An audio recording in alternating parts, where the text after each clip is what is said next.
सदगुरु संत सम्राट सदगुरु कबीर साहिब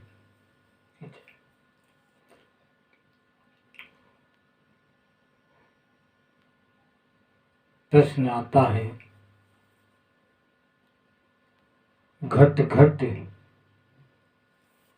कण कण किसे कहते हैं?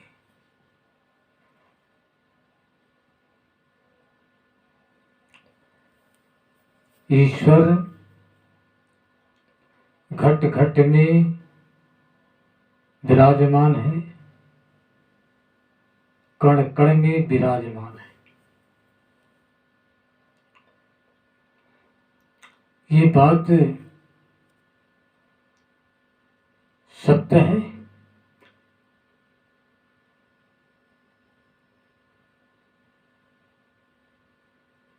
कि परमात्मा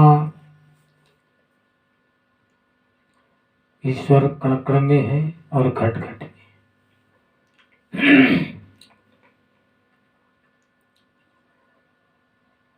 घट कहते हैं घड़े को,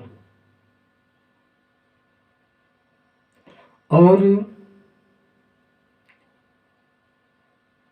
घड़ा ही एक ऐसा है जिसमें तरल पदार्थ रखा जा सकता है।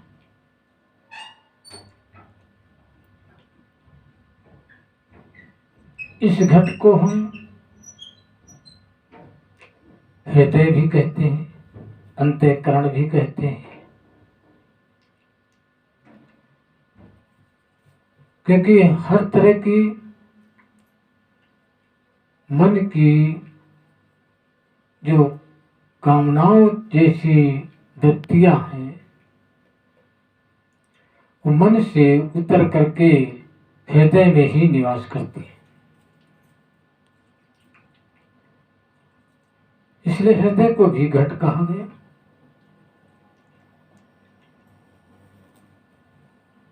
जो मन की वृत्तियां होती हैं वो भी तरल जैसी ही होती है, और हृदय भी एक ऐसा तरल रूप होता है, ऐसा मुलायम होता है कि इस हृदय को जैसे जिस आकार के बर्तन में रख दिया जाए वैसा ही ये भी रूप बना लेता है। जो हमारे नेत्र पटल पर प्रदर्शित होता है और तब हम उसे देख पाते हैं। तो घट घट की बात आती है तो घट हृदय को भी कहते हैं और घट आत्मा को भी कहते हैं। आत्म घट, आत्मा को भी घट कहते हैं। और इस आत्मा में ही उस परमात्मा का निवास होता है। घट जड़ पदार्थ है, कण जो है वो जड़ पदार्थ है। कण सूक्ष्म से भी सूक्ष्म वस्तु रह जाए तो उसे हम कण कहते हैं। इतना सूक्ष्म हो जाए कि वो हम इन भौतिक नेत्रों के द्वारा न देख सकते भी हो, उसे कण कहते हैं। मिट्टी के कण हैं, पत्थर के कण हैं, लोहे के कण हैं, ये सब जड़ हैं, इसलिए इनको हम कण कहते हैं।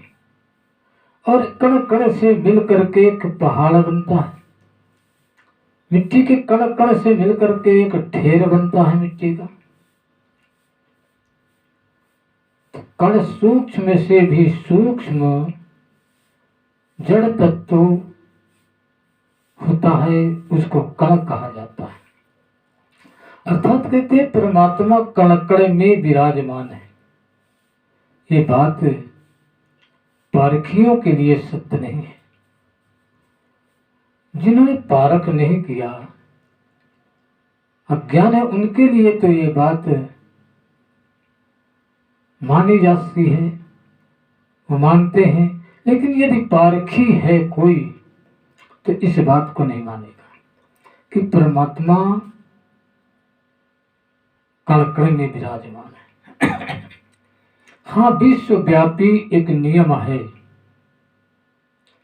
जिसको मैं ईश्वरी नियम कहता हूँ, ईश्वर कहता हूँ। वो विश्वव्यापी नियम जरूर घट घट कण कण में विराजमान है। क्योंकि एक छोटा सा टुकड़ा भी हो, मिट्टी का कण हो, उसमें भी विश्व सत्ता का नियम लागू होता है। उस नियम के मुताबिक उस कण को जोड़ करके, मिट्टी के कणों को जोड़ जोड़ करके एक ढेर बन जाता है, और पत्थर के कणों को जोड़ जोड़ करके एक पहाड़ बन जाता है। तो विश्वव्यापी नियम का ही उसका कारण है। तो विश्वव्यापी नियम कारण रूप से तो सब में व्याप्त है। उसको हम कह सकते हैं ईश्वर कण कण और घट घट सब में विराजमान है। लेकिन यदि कहा जाए परमात्मा भी जो है कण कण में है, ये कहना सत्य नहीं है। क्योंकि ये परमात्मा एक चेतन तत्व है, चेतन है, जीव चेतन है। और चेतन वस्तु वही रुक सकती है जहां पर चेतना होगी। ये शरीर जो है ये कण कण से बना हुआ है, जड़ से बना हुआ है, तो जड़ है, ये जड़ है। इस शरीर में चेतन आत्मा का विराजमान होना इस शरीर की चेतनता प्रदर्शित करती है। शरीर में जब तक चेतन आत्मा है, जीव आत्मा है, तो ये शरीर जीता है, जी रहा है और चल रहा है, हिल रहा है, डुल रहा है, सब कुछ कर रहा है। लेकिन जिस वक्त, जिस समय इस चेतन जीवात्मा इस शरीर से अलग हो जाती है, तो फिर ये शरीर जड़ का जड़ शून्य हो जाता है, मिट्टी हो जाता है। कहते मिट्टी हो गई, मिट्टी हो गया। तो मिट्टी हो नहीं गया, मिट्टी तो था ही, लेकिन इसकी जो क्रिया चेतन आत्मा से हो रही थी, चेतन चेतना से, वो बंद हो गई, समाप्त हो गई। तो ये मिट्टी की तरह शून्य हो गया, मिट्टी हो गया, मिट्टी है। और यदि कण कण में ये चेतन आत्मा होती, कण कण में जीव आत्मा होती, तो कण भी इसी शरीर की तरह वो भी चेतना में होता, हिलता डुलता। इसलिए कण कण में कहीं परमात्मा का निवास नहीं होता है। ये अज्ञानियों का कहना है कि कण कण में परमात्मा का निवास है। जड़ पदार्थों में कहीं चेतना नहीं है। मंदिर बनाए जाते हैं, मस्जिद बनाए जाते हैं, तो ये कण कण से बनते हैं। मंदिर में मूर्तियां बनाई जाती हैं, जो जड़ मूर्तियां हैं, ये कण कण से निर्मित है। और यदि कण कण में परमात्मा होता तो इन मूर्तियों में भी चेतना होनी चाहिए। इनको भी हर मनुष्य की तरह ये भी, इनको भी बोलना चाहिए, हिलना डुलना चाहिए, चलना फिरना चाहिए। लेकिन जब कण में परमात्मा ही नहीं होता है, जड़ में परमात्मा ही नहीं होता है, चेतना ही नहीं होती, तो ये कैसे चलेंगे, कैसे चेतन होंगे? इसलिए कण कण में कहीं परमात्मा का निवास नहीं होता। हाँ, विश्वव्यापी नियम जो है वो तो हर जगह है, कण हो या घट हो, सब में। और जीव आत्मा जो है परमात्मा, ये चेतना है, ये जड़ नहीं है, ये चेतन है। इसलिए इसका निवास चेतन में होता है, अर्थात आत्मा में होता है। घट आत्मा में इनका निवास होता है। घटाकाश, महाकाश शब्द वेदांत में कई आते हैं, लेकिन जो घट आत्मा है उसमें परमात्मा का निवास है। और कहते हैं जहाँ जाओ जिधर देखो वहाँ परमात्मा नजर आता है। परमात्मा नजर नहीं आता है, परमात्मा का प्रकाश नजर आता है। परमात्मा से निकली हुई जो किरण है वो नजर आती है। क्यों?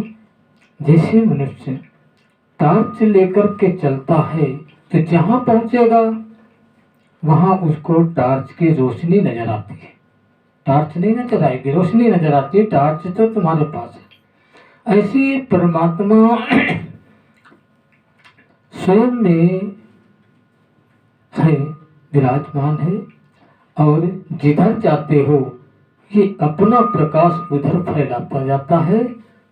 जो इसके समक्ष आता है और प्रकाशित होता जाता है, तो ऐसा लगता है कि परमात्मा हर जगह पर विराजमान है। यदि मान लीजिए हर जगह परमात्मा होगा, हर जगह ईश्वर ये होंगे, तो फिर वहाँ पे दुष्ट आत्मा कहाँ होगी? दुष्ट आत्मा कहाँ होगी? अनात्मा कहाँ होगी? अगर सब जगह पर भगवान विराजमान है तो शैतान कहाँ होगा? उसकी जगह कहाँ होगी? इसलिए अपने अपने स्थान पर ही सबका स्थान है। शैतान का स्थान, शैतान जहाँ रहता है वो शैतान अपनी जगह पे रह रहा है, और परमात्मा अपनी जगह पे रह रहा है। इसलिए जब सारा ब्रह्मांड ब्रह्म से विराजमान होगा, ब्रह्म से तो विराजमान है, ये भी सत्य है। क्योंकि ब्रह्म शब्द जो आया है वो शब्द यमराज का है, वो शब्द काल का है, मौत का है। तो मौत तो हर जगह विराजमान है, कहीं भी धोखा खा जाओ तो मौत के चंगुल में फंस जाओगे। तो ये मौत का ही तो सारा जो ब्रह्मांड कहा गया है वो मौत है। ब्रह्म मौत को कहते हैं। कोई ऐसा कोई ईश्वर नहीं है, काल ही ब्रह्म है। तो इसलिए ब्रह्म तो है सब जगह, काल सब जगह है, लेकिन जहाँ धोखा खाओगे वहीं वो चपेट में ले लेगा। तो इसलिए ये एक परमात्मा जो है ये सिर्फ आत्मा में है, स्वयं में है, जीव में है, चेतन में है।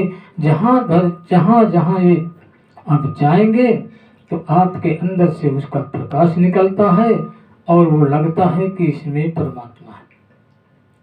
किसी चीज को जानने के लिए उसके अंदर कौन घुसता है? स्वयं घुसते हैं।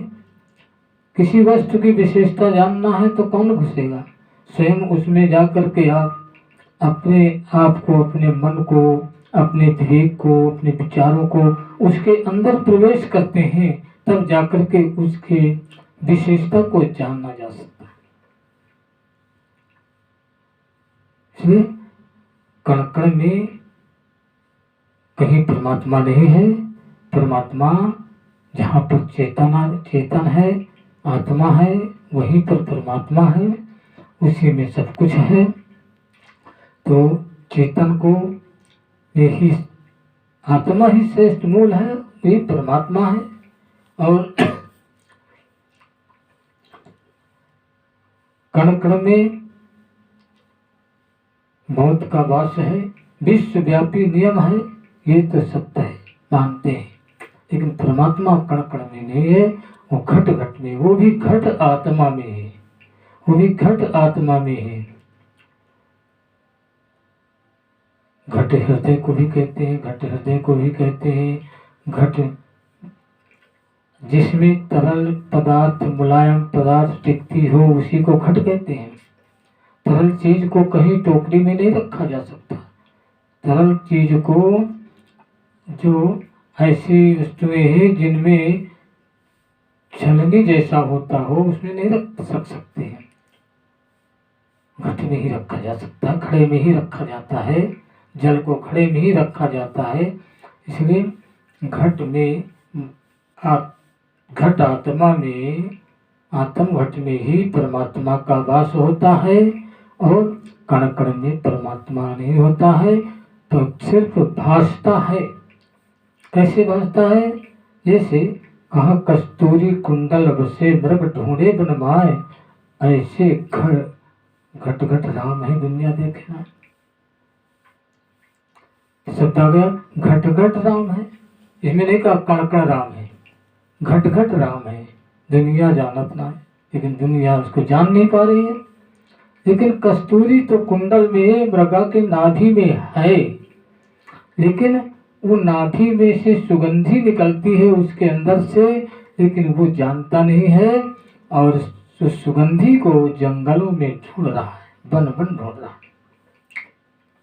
वन में उसको सुगंधी नजर आ रही कि वन से सुगंधी आ रही, उस जगह से आ रही, उस जगह से आ रही है, वहां दौड़ कर जाता है।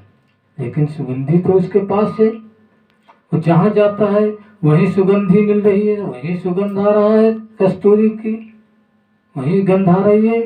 तो वो सोचता है कि ये यही कहीं है, अपने से बाहर कहता है यही कहीं है। उसी तरह मनुष्य के अंदर परमात्मा का जो प्रकाश होता है, वो जहाँ जाता है वही वो भासता है। और अज्ञानी मनुष्य समझता है कि इसमें परमात्मा का निवास है, इस मंदिर में परमात्मा का निवास है, इस मूर्ति में निवास है, इस पत्थर में निवास है, इस पेड़ में निवास है परमात्मा का। सिर्फ वो परमात्मा की विशेषता को, प्रकाश को जानता है, और वो प्रकाश तुम्हारे अंदर से निकल करके उस पत्थर में पड़ती है, तो लगता है कि उस पत्थर में परमात्मा है। और परमात्मा पत्थर में होता तो वो भी चेतना में होता, बात करता, कुछ खाता। लेकिन जब उसमें है ही नहीं तो कहाँ से होगा? इसलिए सदैव इस बात का ख्याल रखें कि परमात्मा घट घट में है, कण कण में नहीं है। कण जड़ है और घट चेतन है। चेतन वस्तु चेतना में रुकेगी, जड़ वस्तु जड़ में रुकेगी। चेतन का स्थान जड़ में नहीं है, चेतना जड़ से परे है। इसलिए कभी ये मत मान ले कि कण कण में परमात्मा का निवास है। परमात्मा का निवास कण कण में नहीं, घट घट में है। सबके हृदय में निवास कर रहा है। हृदय में ही वो आत्मा का निवास है, उस आत्मा में ही उस परमात्मा का निवास है। सिर्फ उसको जानने की और उसे प्रकट करने की जरूरत है। परमात्मा कैसे प्रकट होगा, वो यत्न करने की जरूरत है, ज्ञान की जरूरत है।